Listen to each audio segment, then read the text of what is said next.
Welcome to this week's episodes of hashtag StopMillennials 2016. My name's Casey. My name's Michael. So we want to start out by thanking all of you for the love we've gotten. Last week we premiered our first ever StopMillennials video. It was a longer, extended version. And in the meantime, we've gotten all sorts of support. You know, we've gotten mail, emails, a couple telegrams. Yeah, we did. It's been a huge blessing. Wait, Casey, wasn't that your mom? Yeah, well, she sent cookies too. Yeah. But anyhow, tonight we want to talk about a millennials topic that is very near and dear to our hearts, and that's millennial dating culture. Ugh. The worst, right? Ugh. So back in my day, in my youth, it was very different. Growing up, you met a girl that you liked. You met her in a bookstore, coffee shop, something like that, maybe on the metro. And, you asked her on a date, maybe Applebee's or something. Yeah, the 2 for $20. Took her to Applebee's, got the 2 for $20. Some good riblets there, maybe a chocolate lava cake at the end. The perfect date.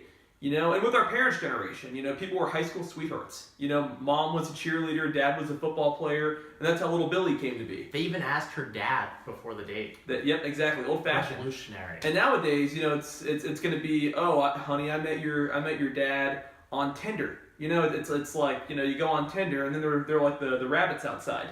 It's ridiculous, hey, really. But Casey, you can't forget about Coffee Meets Bagel. Coffee Meets Bagel, what's that? Match.com, eHarmony, I don't know. Really? Yeah. Online dating. Online dating. Online dating, wow. Or what about even better, app dating? Dating. Like Tinder. Tinder, okay, so let's talk about Tinder for a second here. I personally don't have a Tinder. My girlfriend would probably be pretty angry with me if I did. But it really sort of confuses me. Is this like I'm trying to find my future spouse on my iPhone app? I don't think it's necessarily helpful that we as a society have gotten to this point. Mm-hmm. I think we have millennials, people our age, that they fly through relationships. 1 second you're taking Jill from Tinder, out to the club and maybe some drinks after. And then next Tuesday, you're going to a vineyard with Jacqueline, that you met on eHarmony. It's out of control, really. I don't think it's good. Plus, once you actually meet a nice girl, you can't talk to them because you're just used to talking to them on the phone or whatever device it might be. That is true. Michael actually brings up a pretty good point there, I think, that, we hit this point in our society where there are people who are more comfortable behind a keyboard, behind a phone, whatever it might be, interacting with people. Yeah. And all of that, I'm guilty of it. I'm a millennial, and I'll have my phone out checking my Facebook and checking Twitter and all that nonsense in the middle of dinner. And I'm guilty of it. Michael's probably guilty of it, and you who are watching this, you're probably guilty of it too. It's hashtag rude. It is what it is. And plus, then there's the entire other subject that we can get into of commitment. We've created this society where people are talking to 2, 3, 5 different people at once. And I don't think it's healthy. I don't. And it's interesting when, someone has a significant other, if you want to call them that, and there's all these phases that they go through. You have the talking phase, you have the we send winky faces now phase. You've got all these phases, and it's interesting. I know my grandparents, for example, they met, sent a few letters when my grandpa was overseas serving in the war, and 60-something years later, however old they are, they've got a bunch of kids and grandkids. That's my America.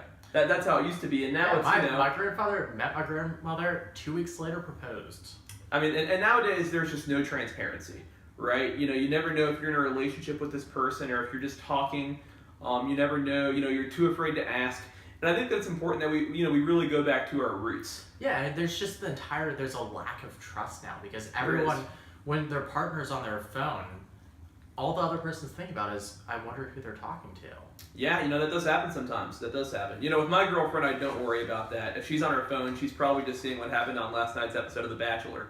But it is one of those things that with a lot of people, there is some serious concern. There's a lack of trust, a lack of transparency. Absolutely. And us millennials, we've got to get it together, guys. Dating nowadays, it's all about living in the moment.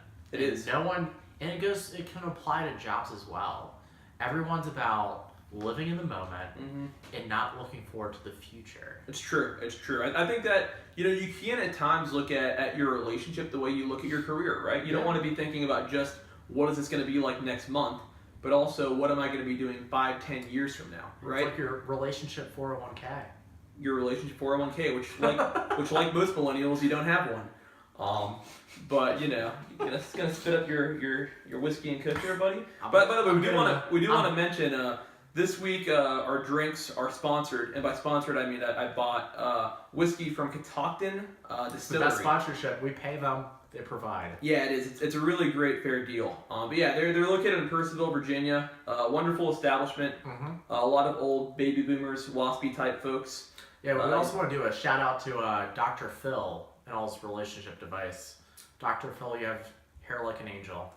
Yeah, I mean, I don't necessarily agree with that, but you know what? That's okay. But anyhow, we're gonna go ahead and wrap up. What we want to do is this, folks. Send us your questions. Send us your recommendations. What do you want us to talk about this next week?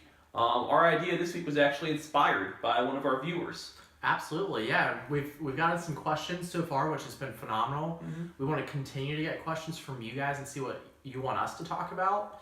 And we'll keep going and see where this goes. There we go. I want you to get engaged and, dare I say, committed in the process. We want you to be committed to our channel and like us below.